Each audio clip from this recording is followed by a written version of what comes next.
अस्सलाम वालेकुम व्यूअर्स, मैं मुज़म्मिल अवान एक बार फिर आपकी खिदमत में हाजिर हूँ इस खबर के साथ कि मुत्तहदा कौमी मूवमेंट ने इमरान खान साहब को हिलाकर रख दिया है। इमरान खान साहब के इत्तेहाद में जो जितनी भी जमातें इमरान खान साहब के इत्तेहाद में शामिल थीं वो सब एक एक करके इमरान खान साहब के इत्तेहाद से नॉकआउट हो चुकी हैं। एमकेएम ने इमरान खान साहब को सरप्राइज़ दी और वो सरप्राइज़ ये कि इमरान खान साहब के जो है वो वहमो गुमान में भी ये बात नहीं थी कि एमकेएम इस तरह का काम कर सकती है। मुत्तहदा कौमी मूवमेंट ने इमरान खान साहब के बतौर इत्तेहाद के उनको साइडलाइन कर दिया,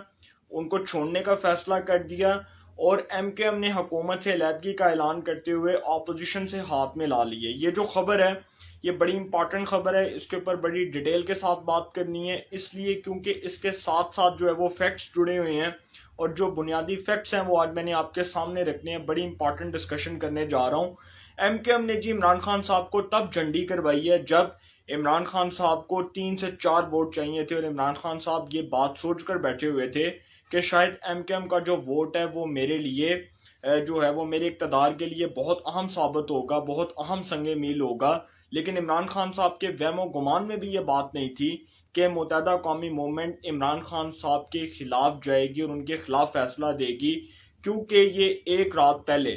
ये जो खबरें आ रही थी और ये कुछ सहाफ़ियों की जानिब से ये खबर सुनने को मिली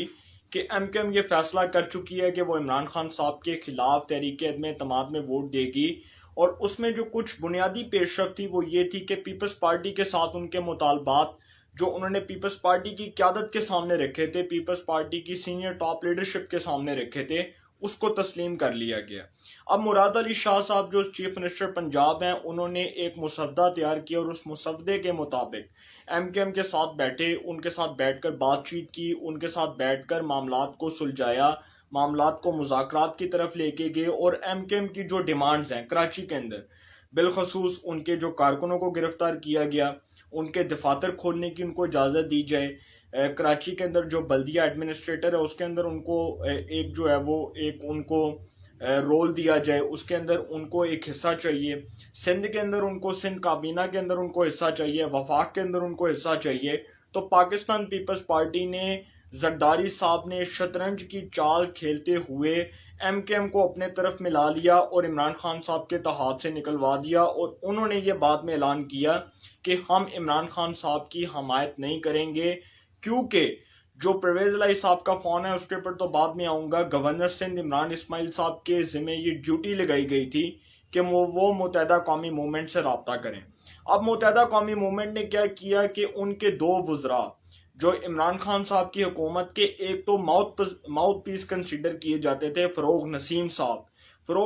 साहब ने एक ऐसे मौके के ऊपर इमरान खान साहब को हिलाकर रख दिया है जब अपोजिशन की तमाम जमातें एक प्लेटफॉर्म के ऊपर मुत्तहिद हैं, हकूमती इत्तेहादी जमातों के अरकान अपोजिशन से मिले हैं और अपोजिशन की हमायत का ऐलान कर दिया है और कुछ आज़ाद अरकान जो 2 से 3 आज़ाद अरकान कौमी असम्बली हैं उन्होंने भी अपोजिशन की हमायत का ऐलान कर दिया। तो एक ऐसे वक्त में मुत्तहदा कौमी मूवमेंट की सुबह सुबह ये खबर सुनने को मिली,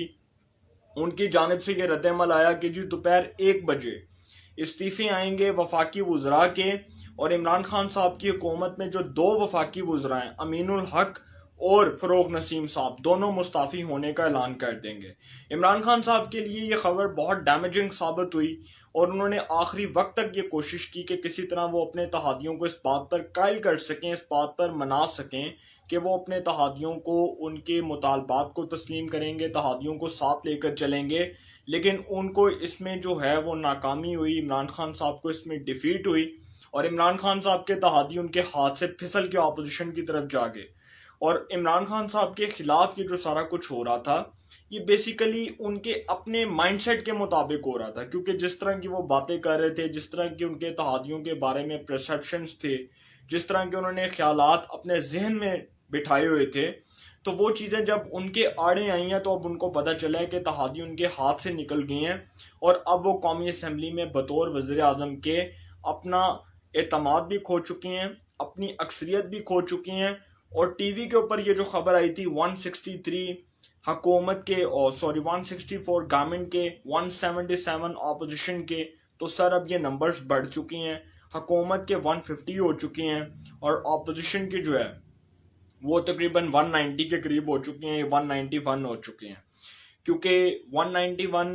इस वक्त बात की जा रही है अपोजिशन के, और 150 के करीब जो है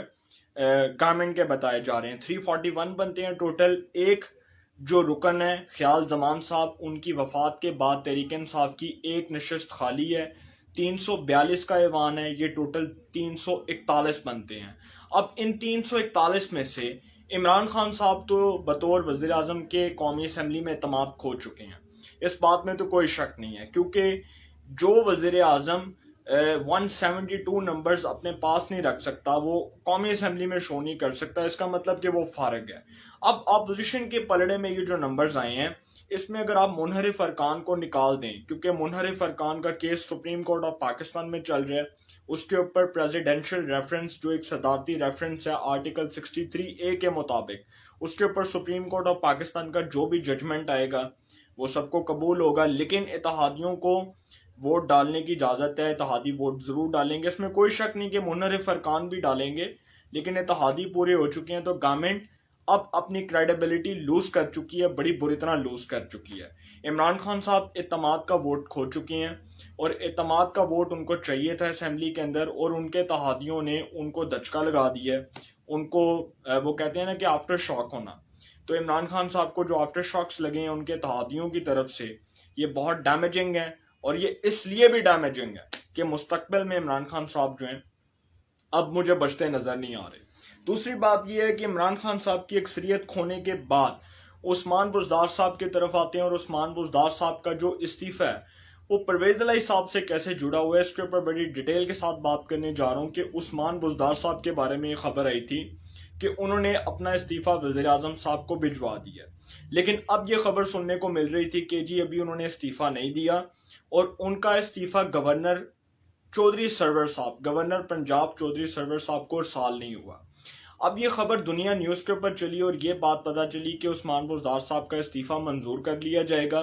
गवर्नर तक पहुंच गया, और उसके बाद कोई फाइनल डिसीजन, कोई फाइनल वर्डिक्ट होगा, जो भी होगा वो सबको कबूल होगा। परवेज़ इलाही साहब कैसे फंस चुके हैं? परवेज़ इलाही साहब एक ऐसे मौके पर फंस चुके हैं कि उनको जो वजारत आला प्लेट में रख कर दी जा रही थी, जो ऑफर उनको अनलिमिटेड दी जा रही थी ऑपोजिशन की जानिब से, उस अनलिमिटेड ऑफर को ठुकरा कर उन्होंने गवर्नमेंट के लिमिटेड ऑफर को एक्सेप्ट किया, उसको कबूल किया, और उसके बाद अब वो अपने ओहदे से हाथ धो बैठेंगे। मैं समझता हूँ कि अब वो शायद स्पीकर पंजाब असेंबली भी बरकरार ना रहें, क्योंकि जब वफाक के अंदर बहुत बड़े पैमाने पर, बड़े हाई लेवल के ऊपर तब्दीली आएगी, तो परवेज़ इलाही साहब का पंजाब में बचना बहुत मुश्किल हो जाएगा। और मैं आपको एक और बड़े जो है वो बड़े सोर्सेस के साथ ये बात करने जा रहा हूँ कि परवेज़ इलाही साहब को ये बात बावर करवा दी गई है कि आपको पंजाब के अंदर एक सरप्राइज मिलने जा रहा है, और वो सरप्राइज ये है कि इन्हीं की जमात के एक अहम रुकन अब्दुल अलीम खान साहब, जो माजी में कभी इनकी जमात का हिस्सा हुआ करते थे, उनके जी तर्जुमान है पंजाब के सूबाई वजीर चौधरी महमूद साहब, खालिद महमूद साहब। उनका एक बयान आया और उन्होंने कहा कि जी परवेज़ इलाही साहब को बतौर वज़ीर आला पंजाब ना तो हम देखना चाहते हैं और ना ही हम उनको कबूल करेंगे। इसके ऊपर उन्होंने बड़े वोटों अल्फाज में ये बात कर दी, और उन्होंने कहा कि इमरान खान साहब जिन्होंने परवेज़ इलाही साहब के बारे में माजी के अंदर ये बातें की हैं कि परवेज़ इलाही साहब पंजाब के सबसे बड़े डाकू हैं, तो इस पर इमरान खान साहब को अपने मौक़िफ़ पर कायम रहना चाहिए, और हम ऐसे शख्स को वोट नहीं देंगे जिस पर हमारा कोई एतबार नहीं है। और अगर वो डाकू इनके मुताबिक अगर वो डाकू पंजाब का वज़ीर आला बनने जा रहा है, तो हम इस फैसले को कबूल नहीं करेंगे। ये कहना है अलीम खान साहब के ग्रुप के एक अहम तरीन रुकन पंजाब असम्बली और सूबाई वज़ीर पाकिस्तान तहरीक इंसाफ से जिनका ताल्लुक है, चौधरी खालिद महमूद साहब, जिनका शेखुपुरा से ताल्लुक है, सूबाई वज़ीर भी हैं, उस्मान बुज़दार साहब की काबीना के एक बड़े अहम रुकन भी हैं, तो उन्होंने ये बयान दिया है। अब परवेज़ इलाही साहब के लिए प्रॉब्लम क्या है कि इस वक्त जो अब्दुल अलीम खान साहब का ग्रुप है पंजाब के अंदर, पंजाब असम्बली के अंदर, वो 30 से 35 अरकान के ऊपर मुश्तमिल है। तो अलीम खान साहब जो हैं वो एक वक्त में परवेज़ इलाही साहब के ऊपर प्रेशर डाल चुके हैं, और इस प्रेशर के बाद अलीम खान साहब की तरफ से डलने वाले इस प्रेशर के बाद अब तरीन ग्रुप की जानिब से भी फैसला आ चुका है कि जो फ़ोन कॉल परवेज़ इलाही साहब ने ऑन चौधरी साहब को की थी कि मुझे आपकी हमायत चाहिए, तरीन ग्रुप की हमायत चाहिए, और उन्होंने कहा कि जी मैं जहांगीर तरीन से पूछकर आपको बताऊंगा, इंशाल्लाह हम आपके साथ बैठेंगे, हम भी आपकी हमायत का ऐलान करेंगे। तो अब वो भी इस बात को सोचने पर मजबूर हो चुके हैं कि क्यों ना परवेज इलाही साहब को झंडी करवा दी जाए। अब परवेज इलाही साहब ने इस पूरे मामले के अंदर ना अपनी क्रेडिबिलिटी के ऊपर एक क्वेश्चन मार्क लगा दिया है, और उन्होंने जो अपने किरदार के ऊपर एक लेबल लगवाया है, वो लेबल ना तो अब सर्फ एक्सल से धुलेगा, ना वो ब्राइट से धुलेगा, ना वो सनलाइट से धुलेगा। अब वो जितने भी वॉशिंग पाउडर्स परवेज इलाही साहब अपने किरदार को साफ करने के लिए इस्तेमाल करेंगे, उनके किरदार पर जो धब्बा लगा है, जो उनके किरदार पर एक निशान लगा है, अब वो साफ होता नजर नहीं आ रहा। और मुस्तकबिल में अपोजिशन जमातों की तरफ से इस बात का इशारा दे दिया गया है कि परवेज इलाही साहब को अब कोई भी गवर्नमेंट वफाक में आएगी और पंजाब में आएगी तो वो परवेज इलाही साहब को बतौर इत्तेहादी कबूल नहीं करेगी, और ना ही वो परवेज इलाही साहब को अपने इत्तेहाद में शामिल करेगी। अब एक और बड़ा जो बुनियादी मसला है वो ये है कि परवेज इलाही साहब ने चौधरी शुजात हुसैन साहब जैसे एक जीरक सियासतदान, नफीस सियासतदान, बाकिरदार, बाअसूल, शरीफ इंसान की ना सिर्फ क्रेडिबिलिटी खराब की है बल्कि उनकी जमात को नुकसान भी पहुंचाया है। और इसके ऊपर काफ लीग दो हिस्सों में तकसीम थी। मैंने आपको पहले भी बताया था कि तारिक बशीर चीमा साहब ने बड़े वोटों अल्फाज में जब सहाफ़ी ने पूछा तो उन्होंने कहा कि जी मैं इमरान खान साहब के खिलाफ 100% वोट दूंगा। तो उन्होंने जब ये बात की तो इसके बाद परवेज इलाही साहब के ऊपर भी उनका मौक़िफ़ आया और उन्होंने कहा कि परवेज इलाही साहब गवर्नमेंट के हाथों बड़ी बुरी तरह इस्तेमाल हो चुके हैं। और ये बात जो उन्होंने की थी, ये जमात में भी उन्होंने बात की थी, मुस्लिम लीग काफ के अंदर भी बात की थी, लेकिन उस वक्त परवेज इलाही साहब और उनके साहिबजादे किसी और के हाथ में खेल रहे थे। अब वो आपको सबको पता लग गया होगा कि शारदन मैं किसकी जानिब बात कर रहा हूँ। वो किसी और के हाथ में खेल रहे थे क्योंकि वो अपने केसेस ख़त्म करवाना चाहते थे। वो चाहते थे कि जी जो उनके साहिबजादे हैं जो नैब की कस्टडी में भी हैं, नैब की कस्टडी में भी रहे और एक दो दफ़ा उनसे तफ्तीश भी हुई। मोनस इलाही साहब के बारे में परवेज इलाही साहब का ये मौक़िफ़ था कि किसी तरह जो उनके ऊपर केसेस हैं नैब की जानिब से, कहीं उसके ऊपर कोई बुनियादी पेशरफ ना हो जाए और उनको गिरफ्तार ना कर लिया जाए, इसलिए परवेज इलाही हुकूमती हलकों से जा मिले। उसके बाद जिन्होंने इंटरव्यू में कहा कि इनके बच्चों को पसंद नहीं था कि मुझे वज़ारत आला मिले और शहबाज शरीफ का स्टेटस कोई और है और वो अपने भाई को नहीं कायल कर सके इस बात के ऊपर कि मुझे पंजाब की वज़ारत आला मिले। तो परवेज इलाही साहब ये जो बातें हवा में छोड़े थे इसका कोई फायदा नहीं, क्योंकि उनको ऑपोजिशन इस बात की मैं 100% गारंटी के साथ ये बात कर रहा हूँ कि ऑपोजिशन उनको बिरयानी की प्लेट जो है वो हाथ में रख कर दे रही थी कि आप बिरयानी खा लें, बोटियां भी डाली हैं, चावल भी डाले हैं। तो वो जो वज़ारत आला थी उनको हाथ में रख कर दी जा रही थी कि भाई आप इसको कबूल करें, आप इस प्रपोजल को एक्सेप्ट कर लें। लेकिन उन्होंने उस प्रपोजल को एक्सेप्ट नहीं किया और उन्होंने इसको रिजेक्ट कर दिया, जिसकी वजह से उनके किरदार के ऊपर जो लगे निशानात हैं वो अब साफ नहीं होंगे, किसी भी सर्फ एक्सल से, किसी भी वॉशिंग पाउडर से साफ नहीं होंगे। दूसरी बात कि अब जो परवेज इलाही साहब हैं वो तो फंस चुके हैं और जहांगीर तरीन का जो ग्रुप है अब वो भी परवेज इलाही साहब की हमायत से इनकार कर रहा है। इमरान खान साहब भी फंस चुके हैं, परवेज इलाही साहब भी फंस चुके हैं, बुज़दार साहब तो ऑलरेडी फारग हैं। अब इमरान खान साहब भी जाएंगे, परवेज इलाही साहब भी जाएंगे, और मुझे लग रहा है कि परवेज इलाही साहब जो है वो अपनी स्पीकरशिप से भी हाथ धो बैठेंगे, जो हालात इस टाइम उनके सामने मौजूद हैं। दूसरी बात कि सिंध हाउस में जो मुनहरिफ अरकान है अब उनकी तादाद में इजाफा हो रहा है। अब एक वीडियो आई और उस वीडियो में देखा जा सकता है कि आमिर लियाकत साहब, उसके बाद जी डॉक्टर मोहम्मद अफजल ढांडला साहब जिनका बकर से ताल्लुक़ है वो भी सिंध हाउस में मौजूद हैं। इसी तरह जो फवाद चौधरी साहब के कज़न है चौधरी फ़रख अल्ताफ़ साहब जो साबिक़ गवर्नर पंजाब भी रहे वो भी मौजूद हैं। तो अब मुनहरिफ अरकान की तादाद में दिन ब दिन इजाफा हो रहा है। इसी तरह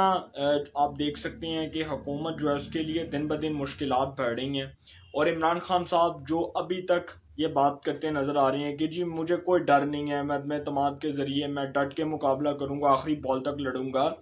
तो ये आखिरी बॉल लड़ने का मतलब ये नहीं है कि एक बॉल पे आपको 20 स्कोर चाहिए और 9 बॉल्स करवा के आप छक्का मारते जाएं और स्कोर पूरा हो जाए। इस वक्त नंबर्स गवर्नमेंट के हाथ से निकल चुके हैं।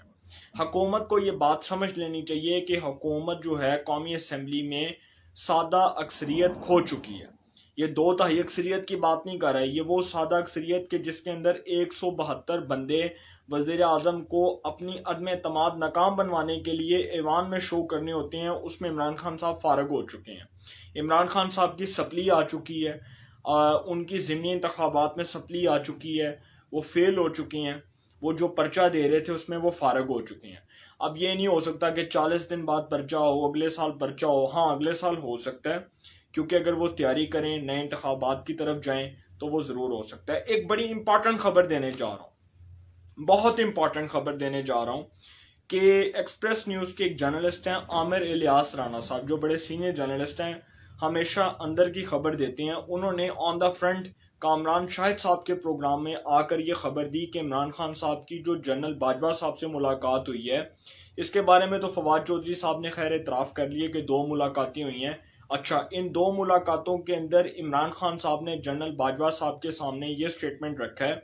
कि किसी भी तरह कबल अज़ वक्त इंतखाबात करवा दिए जाएँ, फ्रेश इलेक्शंस कॉल कर दिया जाए, अपोजिशन को इस बात पर कायल कर लिया जाए, और उसके बाद जो इमरान खान साहब का मौक़िफ़ है वो कहते हैं कि जी उसके बाद एक नए इलेक्शंस होने की सूरत में एक नई गवर्नमेंट बन जाए। अब इसके ऊपर वो फ़ौज को सामने ला रहे हैं, लेकिन बहुत से लोग ये सवाल उठा रहे हैं क्या फ़ौज न्यूट्रल है? अगर तो फ़ौज न्यूट्रल है तो फिर फ़ौज इस मामले में क्यों आई है? और इमरान खान साहब ने जनरल बाजवा से जो मुलाकात की है वो किस कॉन्टेक्स्ट में की है? अच्छा, इसका जवाब दे देता हूँ।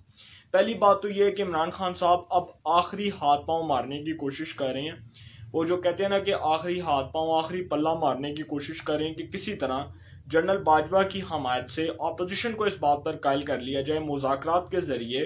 कि बिल्कुल जी कबल अज़ वक्त इंतखाबात हो जाएं, फ्रेश इलेक्शंस को कॉल कर दिया जाए, और उन फ्रेश इलेक्शंस को कॉल करने के नतीजे में एक नई गवर्नमेंट इलेक्शंस को डेमोक्रेटिक सिस्टम के ज़रिए जो है वो इक़्तिदार में आ जाए। लेकिन इमरान खान साहब का खैर ये मुतालबा है, उन्होंने जनरल बाजवा साहब के सामने रखा, और ये बात मैं बड़े वसूख के साथ, बड़े कंफर्म सोर्सेज के साथ कह रहा हूँ कि इमरान खान साहब ने ये जो बात की है, इसका मतलब ये है कि वो ऑपोजिशन को इस बात पर कायल करना चाहते हैं, लेकिन वो ग्रंटर रख रहे हैं फौज को, वो इस्टेब्लिशमेंट को ग्रंटर रख रहे हैं कि आप ऑपोजिशन को लाएं, ऑपोजिशन को साथ बिठाएं, हम फ्रेश इलेक्शंस कॉल करने को तैयार हैं। लेकिन इसके ऊपर ऑपोजिशन नहीं मानेगी। मैं जानता हूं कि ऑपोजिशन इतनी जल्दी इसके ऊपर इसलिए नहीं मानेगी क्योंकि ऑपोजिशन जो है वो अदम एतमाद की तहरीक को मूव ऑन कर चुकी है, रिक्विजिशन जमा हो गई है, अदम एतमाद के ऊपर बहस हो चुकी है, और 3 से 4 दिन बाद वोटिंग है। तो इमरान खान साहब जो हैं वो अब ये चाहते हैं कि जी ऑपोजिशन के साथ बैठकर बातचीत हो जाए, मुज़ाकरात हो जाए, लिहाजा गेम तो उनके हाथ से निकल गई है, गेम तो उनके हाथ में नहीं है। और इमरान खान साहब के लिए बहुत टफ है, आने वाले दिन बहुत टफ हैं। 1 से 2 दिन में उनको फैसला करना है कि उन्होंने रिज़ाइन करना है या अदम एतमाद के ज़रिए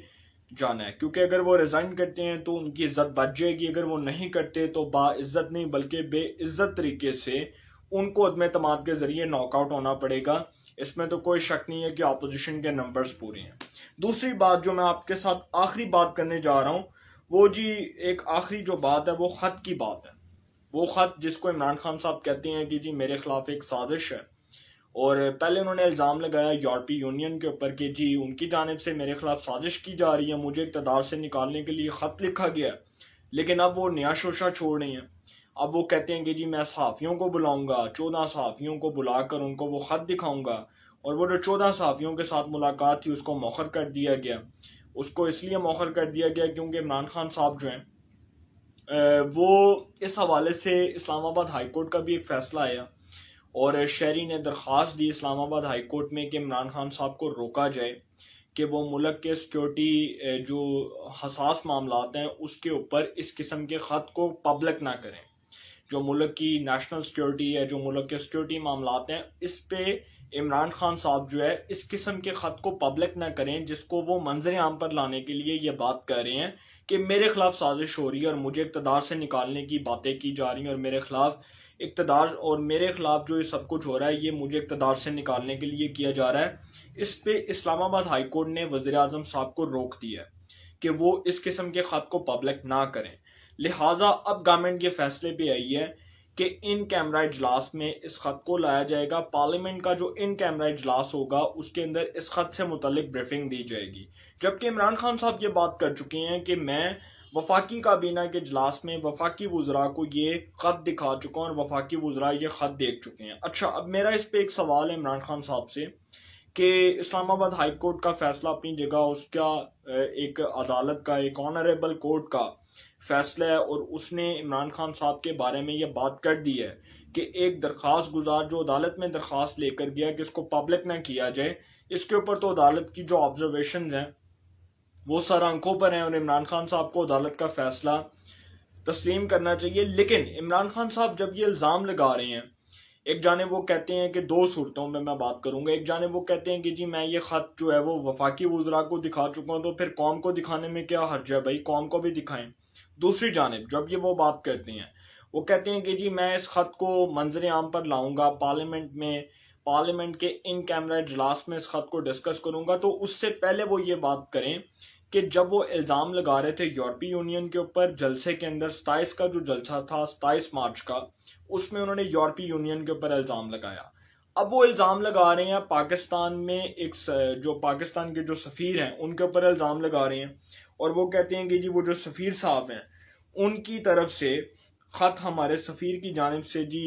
लिखा गया और उसके ऊपर जो जिस किस्म की वो बात कर रहे हैं, तो मुझे समझ नहीं आ रही कि इमरान खान साहब चाहते क्या हैं। अगर वो ख़त वाकई में एक साजिश है तो उसको कौम के सामने पब्लिक करें और दिखाने में क्या हर्ज है। देखें, अगर इमरान खान साहब इस बात पर मेक श्योर हैं,